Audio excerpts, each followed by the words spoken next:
Para na saan maglingkod sa Panginoon no? Kahit maraming problema. Sino walang problema? Bibigyan ko kayo. Ganun pa man. Wala akong tao kayo na walang suliranin sa buhay. Amen? Nadaanan po namin sa Sunday School kanina sa mga maagang dumating. Nadaanan po namin yan. Bakit daw po? Bakit daw po tayo aawayin ng sanglibutan at lalagyan tayo ng maraming problema? Sabi doon, ganda ng mga sa'yo ay yung mga interpretation na pinagkaroon ni Tita Tonya. Alam niyo po yun? Bakit daw tayo lalagyan ng mundo ng ganyan? Kasi si Kristo na ang unang ginawa nila ng ganyan. Di ba? Yung pang napakasarap na nakaunay tayo sa ating Panginoong Diyos. Kung tayo ay inaaway ng sanglibutan, sinabi ng Panginoon na siya na ang unang inaway nito. Kaya sana mga hiniran ng Diyos, magpakatatag po tayo dahil ito na yung mga panahon na ang mga pinili ay talagang isusubsob ng mundo. Bakit? Dahil galit na galit ang mundo sa ating Panginoong Diyos. Sabi nga ni Tita Tonya kanina, pag nagsasaya ang mundo, panurin niyo. Manood lang kayo. Tanawin mo sila dahil hindi na kayo bilong sa Word. Amen? Amen. Makikita yung sabi ni Tita Tonya para sila wala ng bukas kung magsaya. Diba? Sa panahon ni Noah, anong ginawa ng mga tao? Kaysa pakinggan si Noah, anong ginawa? Puro pagsasaya. Nilalastanan nila ang Diyos. Kaya ano nangyari pagdating ng baha? Nagmamakaawa, kumakatok. No way, sabi ng mga bata sa kanta nila, pasakayin mo kami dyan. Pero huli na ang lahat. Amen? Kaya kung mahal natin ang ating mga mahal sa buhay, kinikilala pa natin sila bilang kapatid ng ating pananampalataya na huwag makahaman, i-share na natin sa kanila ang mabuting balita. Amen? Ganon din ang nangyari po sa Sodoma and Gomorrah. Ano ang pinipili ng mga tao nung ipinapahayag ng Panginoon sa pamamagitan ni Abraham? Panginoon, kung may 10 tao na mananampalataya sa Sodoma and Gomorrah, itutuloy mo pa bang paulanan sila ng apoy? Sabi ng Panginoon kay Abraham, hindi. Pero umikot sila at pinahanap ang 10, walang makita. Grabe yun Sa 2 pinakamalaking bayan, 10 na nga lang hinihingi ng Diyos. Amen? Kaya kung kayo ay iilan dyan sa upan na yan, magpasalamat kayo. Dahil ito yung mga huling panahon na hindi ang Diyos naghahanap ng marami. Kung hindi, patutuhanan ng Panginoon. Hinanap hanggang 5, walang masunuman sa Sodoma and Gomorrah. Bagos, nung dumating yung mensahero ng Panginoon ng 2 angel, dahil alam naman natin ang mga anghel ng Diyos ay talagang mga gwapito. Amen? At sa mga nagsasabing may anghel na babae, baka nagkakamali tayo. Wala pong angel na babae. Walang anghel na babae. Lahat po ng anghel ay lalaki.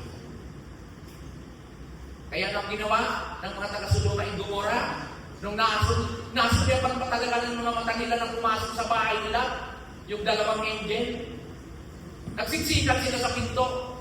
Kita mo? Makarimari-mari na pag-uugalit ng mga tao ang nakita sa pintuan ng bahay nila. Isinisigaw pa nila, nagmamalabis pa sila na parang ngayon. Nagmamalabis ang mga tao, proud na proud pang ipinapakita. Kapwa lalaki kinakasal na. Kapwa babae kinakasal na. Pinagmamalaki pa. Kasi bakit? Laging isinasaalang-alang ang damdamin ng bawat tao. Na parang sa akin bilang mensahero ng Diyos. Kailangan isaalang-alang ko ang damdamin ninyo na wag akong makasagasa ng ibang relihiyon. na huwag akong makasagasa ng ibang pananampalataya. Pero anong sinasabi ng Diyos sa Biblia? There is no other God. Pag tumigil ng mensahero na nagpapatuto sa tunay na Diyos, sino ang pakikinggan ng mundo? Sino ang gusto natin marinig na magsalita sa atin? Ay kung sintihin na lang natin, may damdamin din kasi sila. Kaya kung sila man ay may pusong babae, kahit lalaki sila, inispito natin sila. Oy! Baka nagkakamali tayo sa respeto. Para makita mo sa sarili mong lalaki ka, hindi mo nga kayang i-respeto, magpapakababae ka pa, naghahanap ka ng respeto sa iba.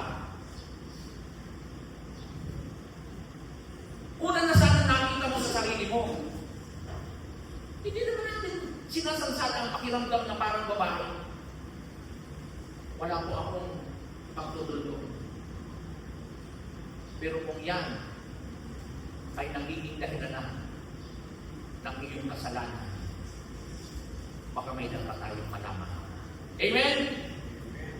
There is no other God na nagsasabi sa atin ng mga bagay na dapat natin tinitindigan sa mundo ito. We're not belongs to the world. Kahit na tayo ay nandito sa mundo.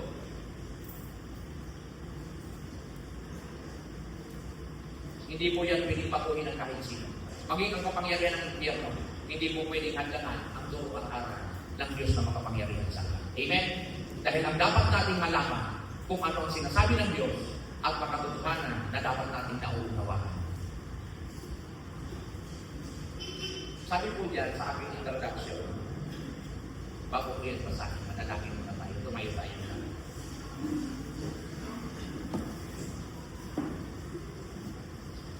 Yung po tayo, amang banal. Saan ka panulin? Pagkaluin niyo po na aming pagsasama ay hindi mo mapagulong. Ang iyong pong ipon ay inululog. Sabihin mo, Panginoon Diyos, ang mga salita na hindi namin. At kung ano ang iyong layunin, Panginoon Diyos, yun ang marinig ng iyong mga hiling. Ama, turuan mo kami na hindi mag-compromise dahil lang sa damdamin. Turuan mo po kami, O Diyos, na hindi mag-compromise dahil lang sa respect. Kung ipakita mo sa amin ngayon kung anong klase kaming makasalanan sa sanlibutan natin. At kung paano kami lumululog sa iyo, Ama. At kung paano kami nagiging karapat-dapat sa iyo. Lord, samahan mo po kami sa mga aral na hindi po, Panginoon, na inilakad. Tulungan mo po kami. Bigyan mo po kami ng pagkaunawa, O Diyos, na ang layunin mo sa mundong ito, hindi para mag-isang tayo, kung hindi para mapatutuhanan na ikaw ay tunay na Diyos, makapangyarihan at kumikilos araw at gabi upang sa iyong pagbabalik, masumbungan mo kaming lahat ng mga hinilang mo na walang kapintasan ang may kabanalan. Lord, ito isang nagdalang at itinutulong po namin sa pamamagitan ng banal na Espiritu na kami, Panginoon Diyos, ay pagkalupa ng bukas na puso at isipan na ito ay magawa hindi sa kanan aming gusto kung hindi sa plano. Sa pangalan ng Panginoon Jesus, ito ay sa magdalangin. Amen. Now, makakauna po tayo. Sabi po dyan sa Matthew at Mark chapter 12,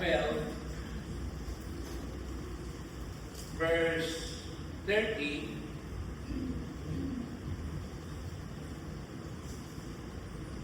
ibigin mo ang Panginoon mong Diyos ng buong puso, ng buong kaluluwa, ng buong pag-iisip, at ng buong lakas. Maraming Kristiyano, alam yan, memorize yan.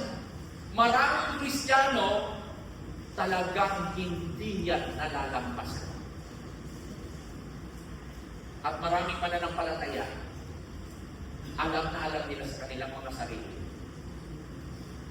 na yan ay hindi pwede ibaliwala.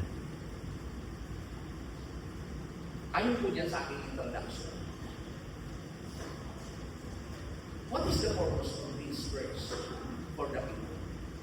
Kung alam natin ang mga talata ng Biblia na yan, at memorize pa natin yan, at alam natin na yan ay sinabi para may maunawaan tayo bilang mga tao sa mundong ito, ano ba natin yan? Nauunawaan. Ano bang layunin yan sa buhay natin? Ng mga verses na o ng talata ng Biblia. Number 2. Why should we show His love to God? Bakit dapat natin gawin sa Diyos ang pagmamahal na ito o yung pagmamahal na yan? Bakit natin kailangan ibigin ng Diyos? Tayo ba ay talagang nagmamahal sa Diyos? O minamahalan natin ang mga bagay na ginagawa niya sa atin? Dahil ayaw natin siyang sundin. At ang gusto natin, ang Diyos lang ang magmahal sa atin, tayo ang gumawa ng gusto natin. Baka mayroon tayo pwede malaman. Kaya mamaya, bye-bye natin yan. And number 3, sabi niya, is this an introduction by God that man was created by Him? Ito ba ay ang pagkakilala ng Diyos sa atin na ang mga tao ay kanyang nilikha? Kung alam natin na nilikha lang tayo, di sana alam natin ngayon kung paano natin sinasalita yung salitang respect sa naglikha sa atin. O baka naman, ang alam lang natin yung salitang respect dahil may damdamin tayo na dapat isang laman. O baka naman, mayroon lang tayo mga bagay na gustong patutuhanan dahil napakarami ng tao hanggang ngayon. Kung bakit uunti na lang ang pumupunta sa may katotohanan ng tamang aral, kasi sa ibang mali ang itinuturo at hindi tama ang kaugnayan sa Diyos, mas masaya kaysa sa inyo sa nagtuturo ng tama. Buti na lang, kung tayo ay may kaisipan na tunay na may kaugnayan sa Diyos, dapat alam na natin ito. Bakit? Sinabi na ng Biblia, makipot ang pintuan patungo sa walang hanggang buhay na pangako ng Diyos at maluwag ang pintuan patungo sa kapahamakan. Kaya kung ikaw ay Kristiyano na may malalim na kaugnayan sa Diyos, dapat alam mo, the whole being must serve God. Yan po ang aking first point. Diyan natin makikita kung anong klaseng nilalang ng Diyos ang mga tao. Diyan natin makikita kung anong klaseng tao tayo sa harapan ng naglikha sa atin. At diyan natin mapapatutuhanan kung anong klaseng nagre-religion at pananampalataya tayo sa mundo na ito. Ay ayaw ko kasi dyan mga born again yan eh. Nakikita mo naman ang mga kasuutan nila. Nakikita mo naman, bawal sa kanila ang maiksing short. Pati palang pagsusuot ng damit, pinapakialaman na. Kaya ayaw namin dyan.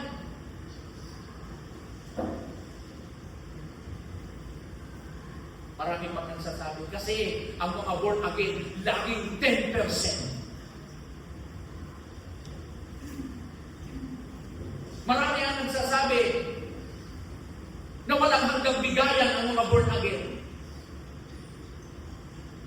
Pero salamat sa Diyos, tayo mismo na nakakaranas mo. Alam natin sa ating puso kung gaano natin kamahal ang Diyos at kung paano tayo nang bibigay ng nararapat para sa Kanya. Amen? Tayo na ang unang binigyan bago pa tayo nagbigay. Kaya kung may 10% ka, baka hindi pa yan. Alalahanin natin, ang ika-10 bahagi kung ibinibigay mo yan, hindi pa yan ang laman ng iyong puso. Nagbabalik ka pa lang sa Diyos ng mga bagay na ginawa niyang mabuti para sa iyo. Ang tunay na giving, hindi yan sa 10%, kung hindi sa kung paano ang puso mo nagmamahal sa Diyos na naglikha sa iyo. the whole world o the whole being must serve God. Kailangan natin buong pagkatao na maglingkod sa Diyos. Kailangan natin ang ating mga sarili ay makita natin mismo na mayroon tayong layunin sa mundo ito.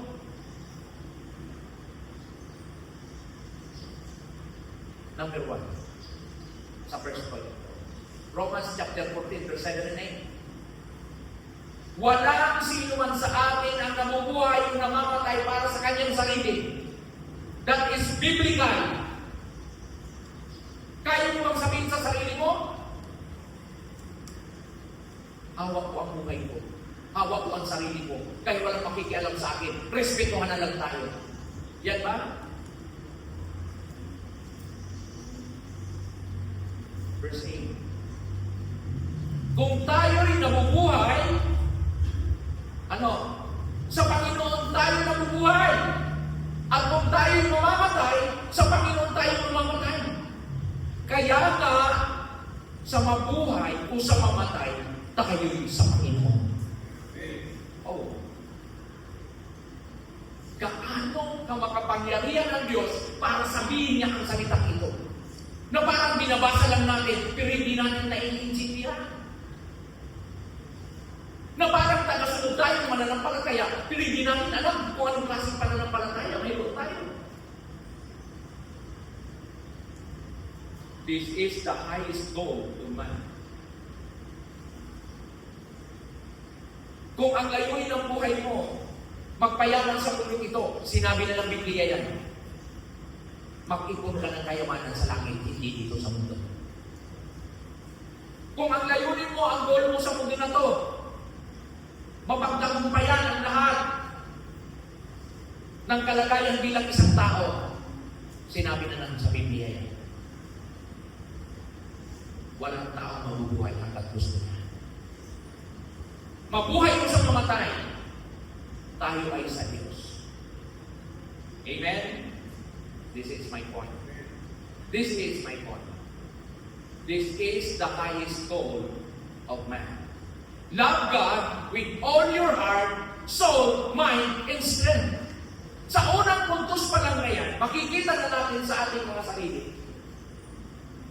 ipinapakilala ng Diyos ang kanyang sarili at kung ano ang kanyang gusto, hindi yung gusto natin. Para kung sabihin na, pastor, mabait po ang pastor sa church na yun. Nirespeto ang lahat. Kaya kahit yung lalaki nagdadamit ng pangbabae, okay lang sa pastor na yun. Hindi naman kasi nagpapakita ng kasalanan na ginagawa. Kaya sino ang mag-i-entertain sa kanila? Kung hindi natin i-entertain. Alam niyo po ang pamatayan ng mundo pag sinakyan natin. Itutulak tayo yan para maging tungtungan nila sa kanilang kagustuhan.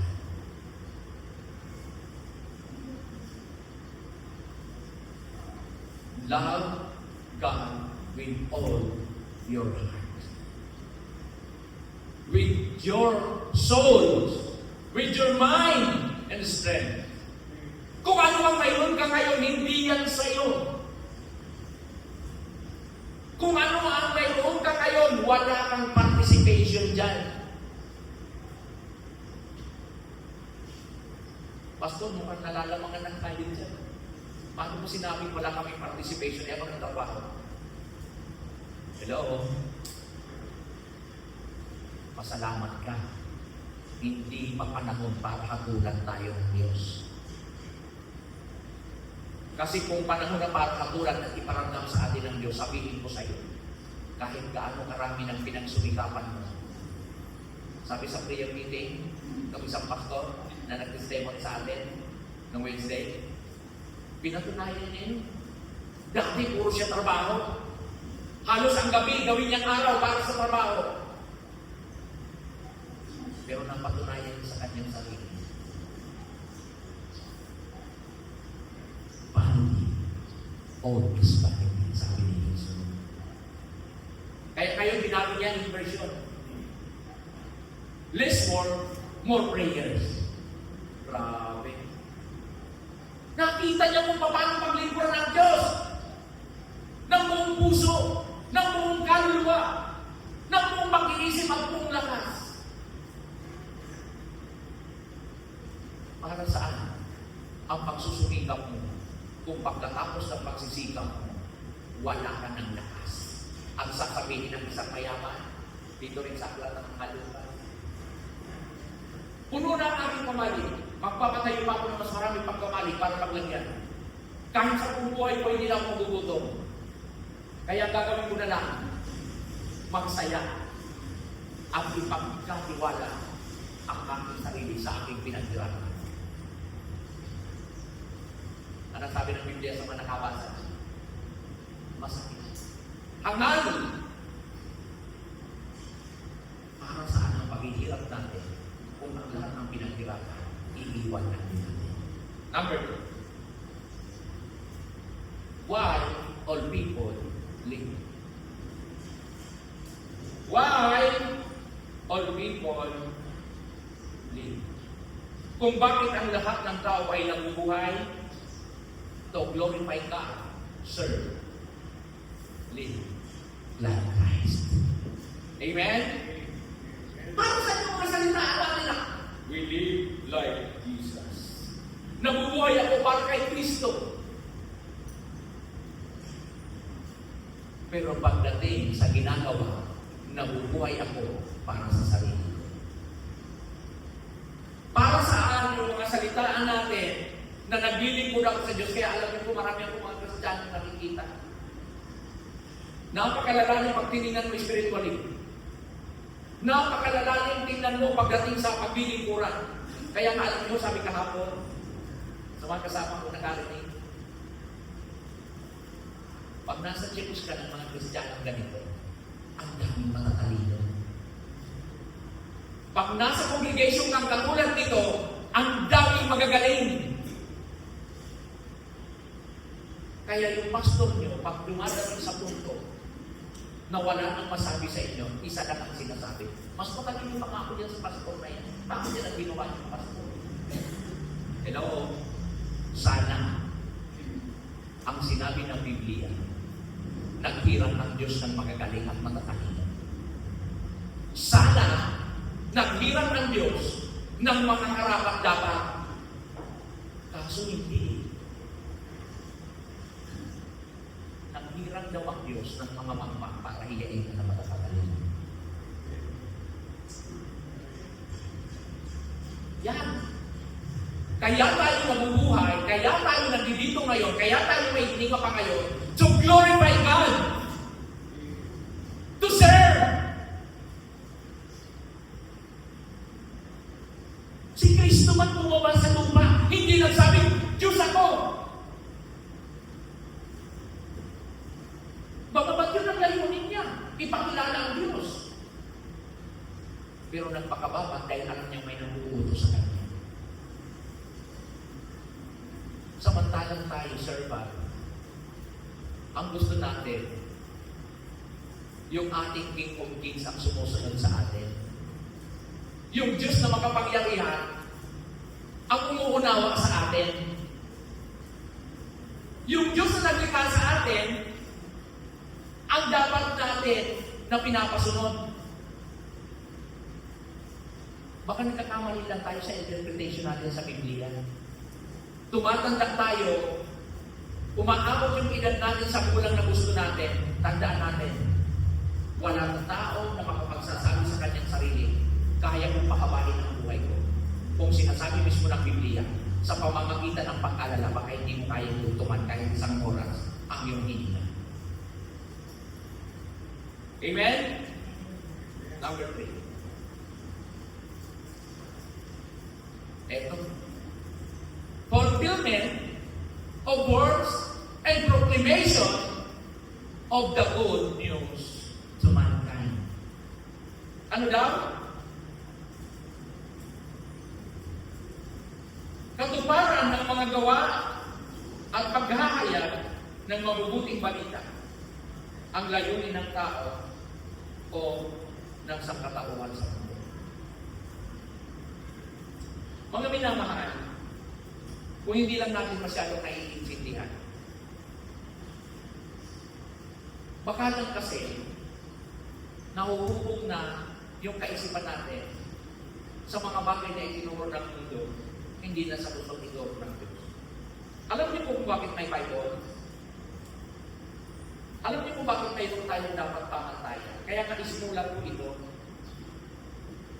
Kaya na kahit sa Satanas ginagamit din ito, nasusulat din naman. Kaya maraming mga tao na akala nila nakaugnay na sila sa Diyos, pero ang hindi nila naiintindihan na ang katuparan ng lahat ng ito ay ang magawa natin kung ano ang sinasabi ng Diyos mismo. Na ipahayag yung mabuting balita. Na malaman ng sangkatauhan na may bad news at may good news. Pero iilan na lang ba ang mayroong puso para ipahayag ang good news? At tinutulugan na natin yung bad news.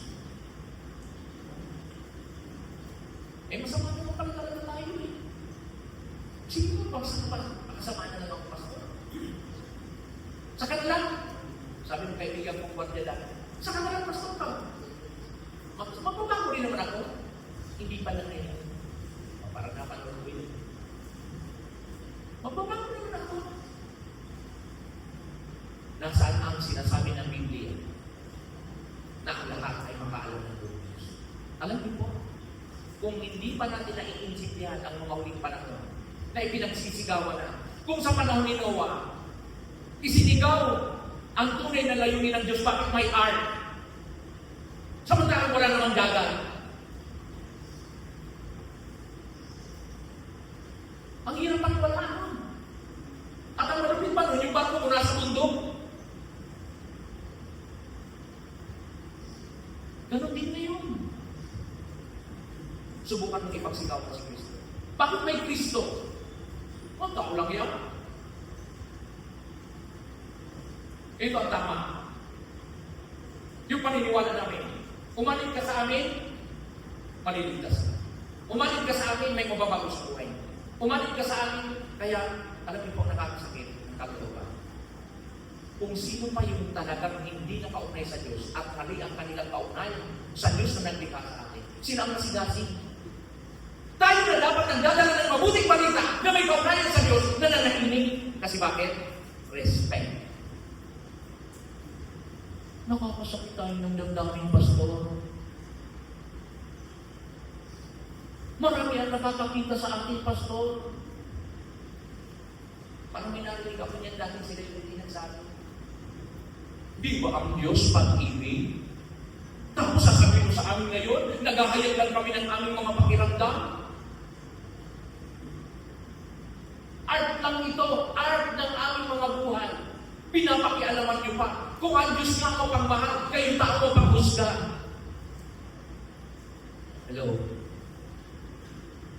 Darating ang araw, puhustahan tayo ng Diyos. Hindi na ngayon. Kung mayroong nagsasabi sa iyo ng mga bagay na kaugnay sa tunay na layunin ng Diyos sa mabuting balita, pag yan binalampas natin, baka kasang-ayon tayo ng mundo para sa pagkasipa.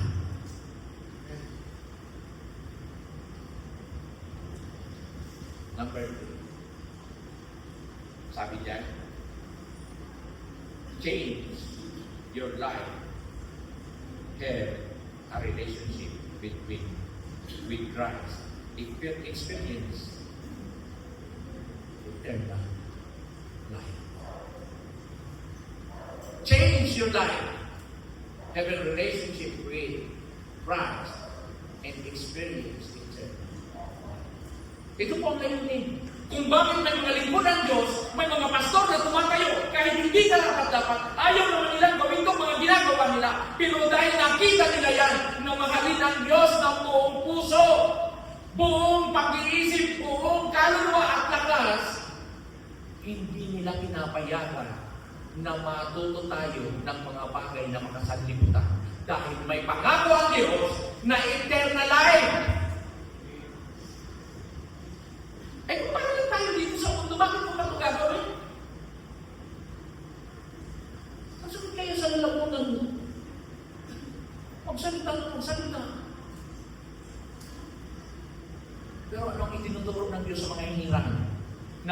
pakinggan ang kanyang mensahe.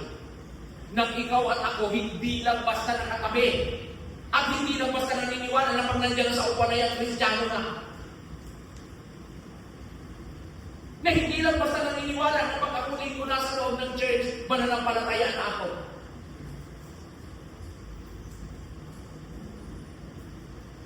Okay, makiat ka.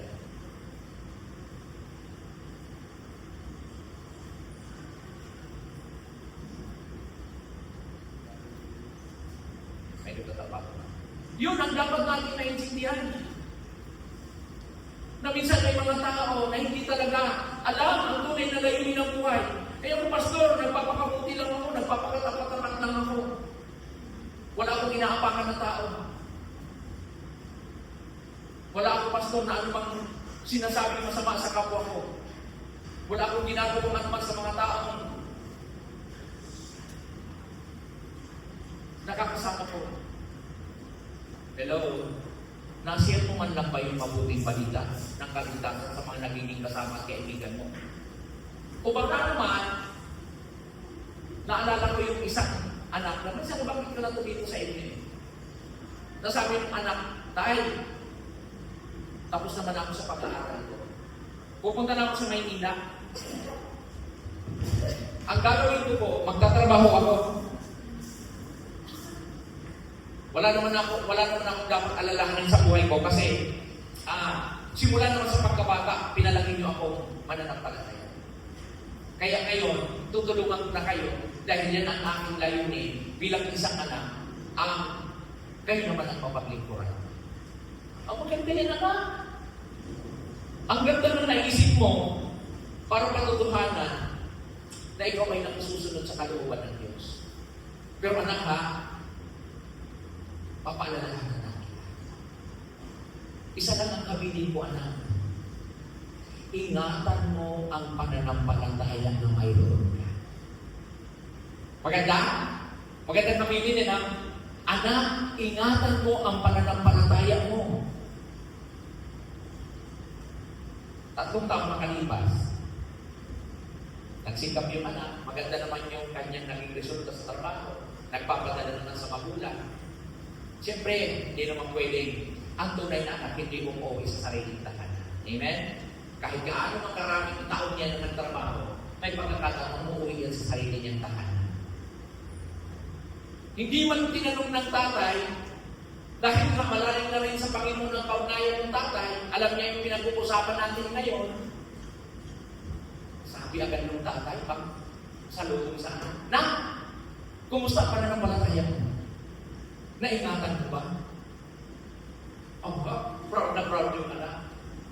Yes naman tayo. Ingat na ingat ako.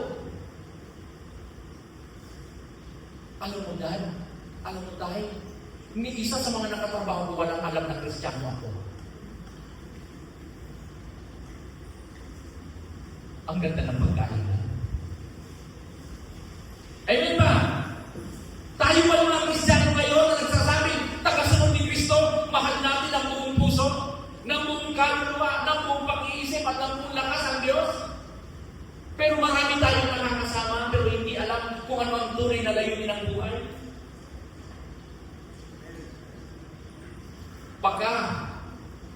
Baka mayroon tayong hindi nagawa. Change your life. Have relation with Christ and experience eternal life. May buhay na walang hanggan po, handa natin yan. Ang eternity, pag nagkamali tayo ng pag-unawa, malaki po ang pananagutan natin. 2 kalsada po ang eternity. Diniskas ko rin po kanina, sa mga nasa Sunday school. Alam niyo po ang proof na tunay kong mananampalataya at mayroon ka talagang kaugnayan sa Diyos. Una, kung itong kalilimutan, 2 beses ka lang pinanganak, 1 beses ka lang mamamatay. Yan ang tunay na may relation sa Diyos. May eternal life. Ang walang kaugnayan, ang hindi nagkaroon ng pagkaunawa sa sinasabi ng Diyos, 2 2 beses kang mamamatay, 1 beses ka lang ibinana.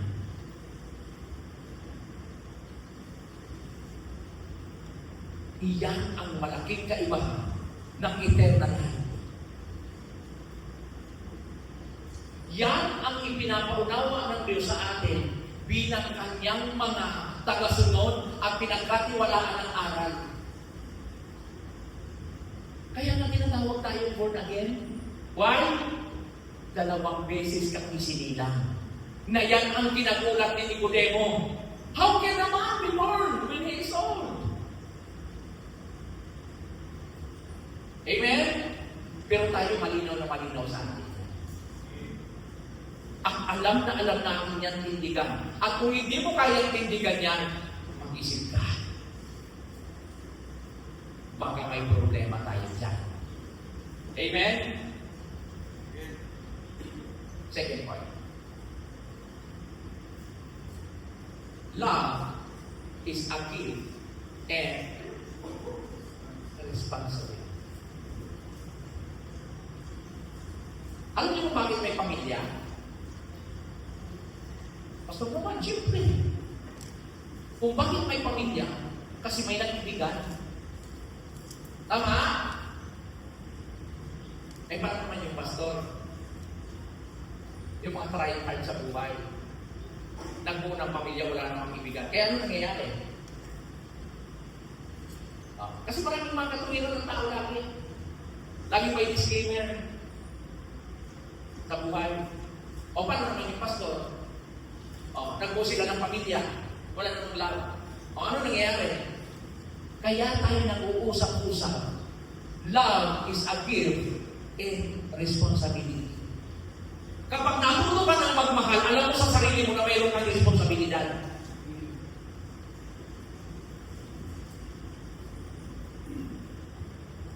Ilang beses ko lang itong sinabi. Marami akong mga nakikita niyan kahit nasa kalsada. Estudyante pa lang yan. Hindi ko nga alam kung kagagraduate lang ng grade 6 yan. O baka first year high school. Ang lakas ng loob na magnatatanaw mo dyan, nagyayakap-yakap dyan.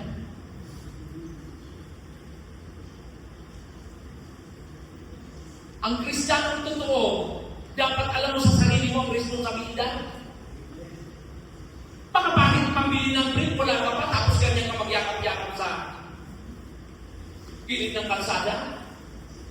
Tapos minsan, sasabihin lang mo, girl, baka naman bili mo ako ng malamig na tubig. Walang binigay na ba ako si Papa? Sakit! Tapos ang lakas-lakas lang itong umawak sa kamay. Love is a gift and a responsibility. Dapat maunawaan ng mga hiniran ng Diyos yan. Kaya kung wala kang pagkarapatan humawak sa kamay, kahit sa laylayan ng damit, huwag kang maglakas-lakasan ng loob. Baka hindi mo alam yung responsibility mo. Itinuturo sa atin ng Diyos yan. 1 Corinthians chapter 13, verse 47. Ano pong sinasabi? Ang pag-ibig ay matyaga at maging magandang loob. Tangin nyo nga yung mga napapanood nyo dyan sa labas. Kung kagandahan mo ba yung nandyan kayo, wala pa kayong kakayahan, ganyan gagawin nyo. Hindi mainggitin, hindi mayabang, ni mapagmataas man.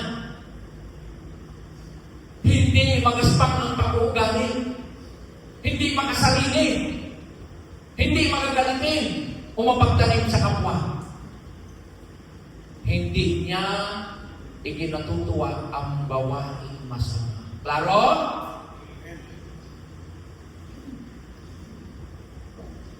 Ngunit ikinagagalak ang katotohanan. Kaya ang mga hiniran ng Diyos, sa totoo lang sobrang nabibless sa tunay na may kaugnayan sa Diyos. Mas alam nila yung responsibilidad ng pagiging Kristiyano at sa ginagawa ng mga bagay ng mga mundo. Tama? Ito po ang gusto ipaalam ng Diyos sa ating lahat. At yan ang dahilan kung bakit may mga mensaherong pastor, may mga tumatayo hanggang ngayon kung paano tinitindigan ang turo at aral na sinasabi mismo ng Diyos. Tingnan niyo po ang second point natin. Ang pag-ibig, sabi dyan, ay mapagpatawad, mapagtiwala, puno ng pag-asa, at mapagtiis hanggang wakas. Bakit may wakas? Kasi hindi lang po pansamantala. Hindi yung pang-ayaw mo lang, sauli ka na sa nanay mo. Hindi yung pagkatapos ng lahat, sa iba naman. Pag sinabing pag-ibig, hanggang wakas. Amen? Alam niyo po yan ang nakakalungkot. Alam na alam natin lahat ng mga mensaheng ganyan. Pero napakaraming mga Kristiyano na iibon sa hindi magandang kalalagayan. Maraming mananampalataya, hindi yan pinapansin kasi pinapakiramdaman ng damdamin. Ano magagawa ko doon? Ano magagawa ko tayo hindi makalaban dapat? Mahal Krishna.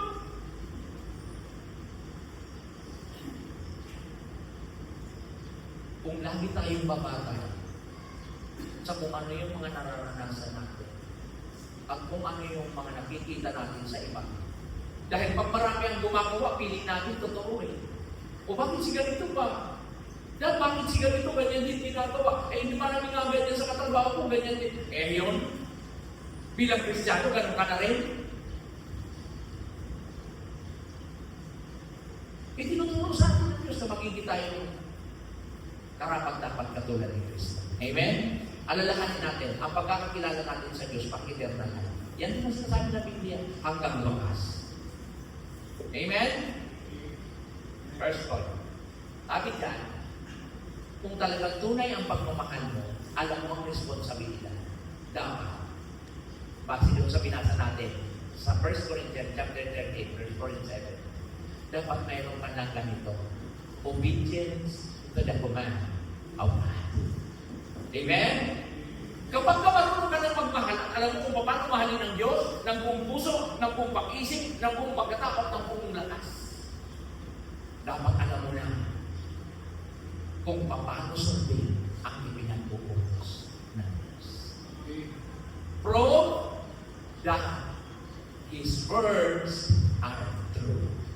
Amen? Hindi yung basta lang naman, memorize ko pa ngayon, Pastor. Children, obey your parents in the Lord, for this is right. Memorize mo yan, Pastor. Tanungin mo kung paano sumusunod sa magulang. Dapat naiintindihan natin na hindi lang basta napapakinggan. O pagkatapos nito, Pastor, na preaching na ito, uwi na tayo. O, narinig ko naman na yan. Nag-preach naman yung pastor namin yan.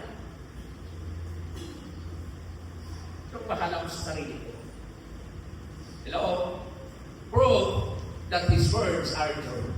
Gusto ng Diyos na maranasan natin ng kanyang mga sinasabi, hindi sinasabi sa hangin. Ang mga pinaparinig sa atin ng mensahe, hindi sinasabi kung saan sa kawalan. Kung hindi, kaya yan natin naririnig dahil yan ang gusto ng Diyos na patutuhanan sa atin. Second, giving praise to God. Isipin natin kung nagagawa natin ang tama. Isipin natin kung ang mga bagay na yan na sinasabi ay nagiging makatotohanan sa buhay natin. Isipin natin na yan mga nababasa natin sa Biblia ang ipinapaalam sa lingkod ng Diyos para ipahayag. Alam niyo po, huwag niyo sinasabi na nagmamagaling lang sa inyo kaya ko sinasabi yan. Ako man din pinipilit kong gawin yan dahil kung paano kayo nabubuhay, ganoon din naman ako. Nagkataon lang na ako ang hiniran ng Diyos bilang mensahero ng kanyang salita. Kasi kung kayo din naman ang hiniran, ako naman ang uupo dyan. Ang layunin ng church na ito, hindi lang ang pastor ang nakatayo lagi dito. Kaya magtitrain tayo ng mga tao na pwede rin gamitin ng Panginoon sa maghuling panahon, sila naman ang magiging mensahero. To make God known to those who do not know Him yet. Amen? Yan ang tayo ng Diyos. Hindi yung pastor lahat nakasintong dito. Pati nandyan yung sa gitna, hindi yan sentro niya. Ang Diyos ang nakasentro. Pero bakit? Darating ang araw, magtuturo tayo sa mga tao na pwede rin gamitin ng Diyos para sa kanyang salita. Para mapatutuhanan na yan ay tama ang hindi basta-basta lang sinalita. Na ang Biblia na binabasihan natin, hindi lang naging aklat ng mga aklat, libro ng mga libro, para lang sa wala. Pinatutuhanan ng mga turo at aral na yan, na iyan ang dapat gawin ng lahat ng hinirang ng Diyos. Amen? Okay. Palapit na tayo. Sabi dyan, number 2. O number 3 na. Amen. Number 3 na. Sabi dyan, showing love for God. Grabe. Para pala malaman natin kung paano natin nagagawa ang tunay na pagmamahal sa Diyos, dapat alam natin lahat kung pinag-usapan natin na ito.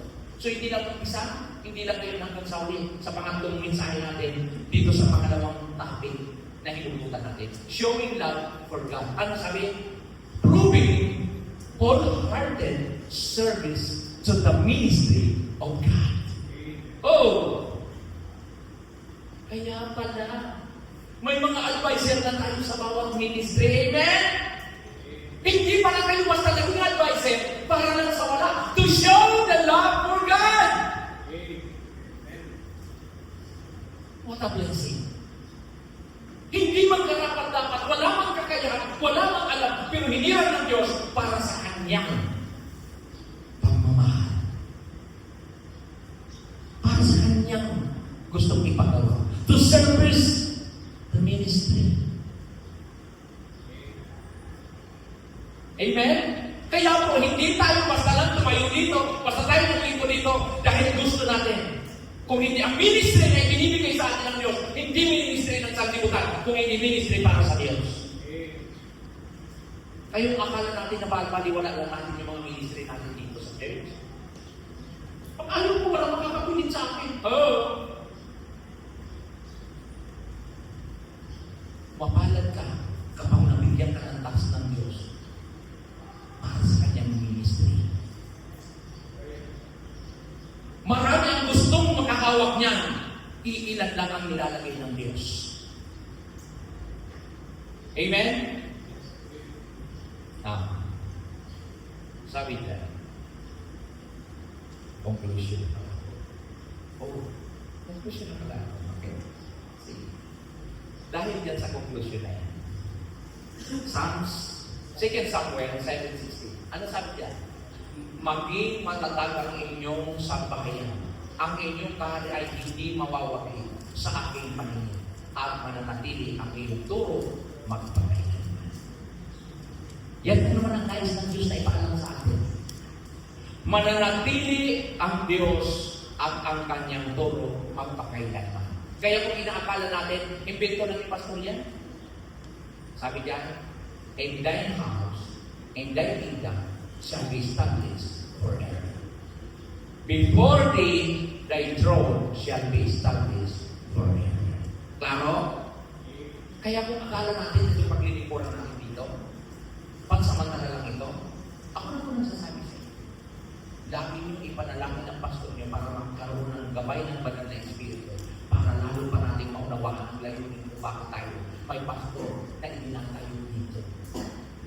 Kasi kung ako lang po ang tatanungin, wala po akong kakayang paghinyan sa inyo. Establish na po ang kaharian ng Diyos.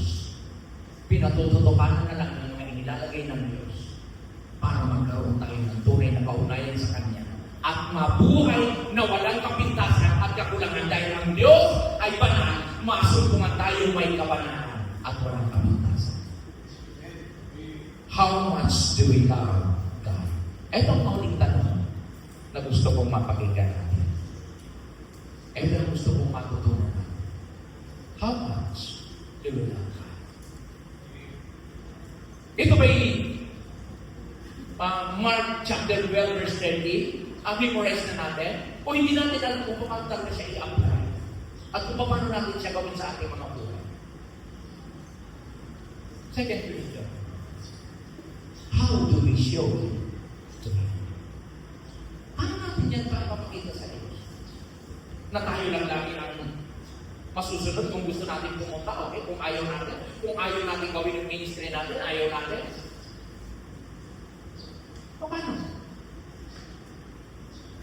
Then, are what we do truly praising to me? Yeah. Are your words truly pleasing to God? Grabe. Yun. Paano natin yun patututukan bilang mga Kristiyano? Kaya sana mga minamahal kong kapatid sa Panginoon, magkaroon tayo ng mas malalim na pagkaunawa sa tunay na layunin ng Diyos. Bakit po ba ako naging Kristiyano? Bakit ba ako hinirang ng Diyos sa mga makasanlibutang tao? Pinili niya ako. Sabi naman ng Bible yan, kanina pinag-aralan natin sa Sunday School. Hinirang tayo ng Diyos. Ihiniwalay sa mga makasalanan para matutuhanan ang ginawa ni Kristo. Kaya kung tunay mo na minamahal ang Diyos ng buong mong puso, buong mong kaluluwa, buong mong pag-isip at buong mong lakas, dapat mapatunayan there is no other God sa buhay mo. Hindi yung gumagawa kayo ng ayos-ayusan. Kasi kung talagang tunay na makapangyarihan ng Diyos, sana ikaw at ako ay hindi na nakagagawa ng mga bagay na hindi nakaluluto sa harapan ng Diyos. Kaya lang, kahit ipakita ng Diyos ang kanyang kadakilan, iparamdam niya sa kung gaano siya makapangyarihan. Pero yung kalayaan na inilagay sa atin, siya pa rin ang ating titindigan para lang sabihin natin, isa ng alam ng bawat damdamin, mga minamahal. Itinuturo natin sa ating kapwa kung ganyan ang ating pangamantayan na hindi tayo tunay na sumusunod sa totoong Diyos. At gumagawa lang tayo ng mga bagay ayon sa gusto natin, hindi talaga sa plano at kalooban ng Diyos. Kaya naman, sana sa umagang ito, hindi lang ng mga mensaheng ito ay magbibigay sa atin ng pagkaunawa, kung hindi sa sarili mismo natin. Magkaroon tayo ng pagkakataon, kilalanin, alamin ang napapakinggan. Ito ba ay naisasagawa o hanggang pakinig na lang tayo? Tumayo tayo na. Sugar, Pio.